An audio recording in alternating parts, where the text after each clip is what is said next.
हमने इसीलिए आप लोगों को इस पंडाल को गवाह रखा कि हमने आखिरी वक्त तक इस बल्दिया के दफ्तर में बैठ के मुज़ाकरात किए। ये तो समझ गए हो ना कि हमने आखिरी वक्त तक मुज़ाकरात किए।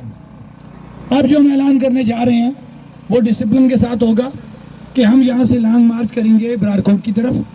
पैदल लोग आगे होंगे, जिन लोग मैं आपके साथ हूँगा, सबसे आगे मैं हूँगा। अगर मुझसे आगे कोई होगा तो फिर वो हमारा खैर ख्वाह नहीं है। मैं अगर पीछे हुआ, मैंने कमर दिखाई, फिर आप गिला करना, मैं आगे हूँगा। लेकिन डिसिप्लिन कोई नहीं तोड़ेगा।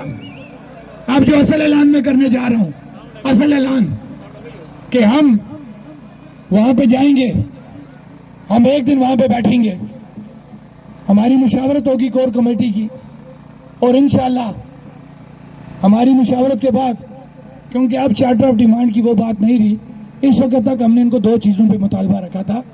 अब जो मुशावरत के बाद बाकी चार्टर ऑफ डिमांड के ऊपर कोर कमेटी फैसला करेगी, वहाँ से उठने के तक अब ऑर्डिनेंस की वापसी के साथ हमारी वो बाकी जो मांदा चीज़ें वो भी पूरी करनी पड़ेंगी। दूसरी बात वो ये ना सोचें कि हम वहाँ पे जाके बैठ जाएंगे।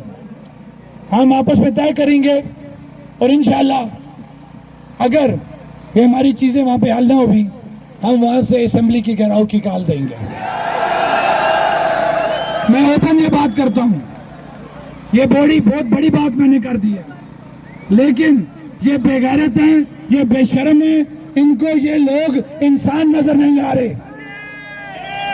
इन्होंने सिर्फ जाती अना की खातर, बैठ जाए नीचे, इन्होंने सिर्फ जाती अना की खातर, एक शख्स के इक्तदार की खातर इन्होंने इस आवाम को 3 दिनों से सड़कों पे जलीलो ख्वार किया।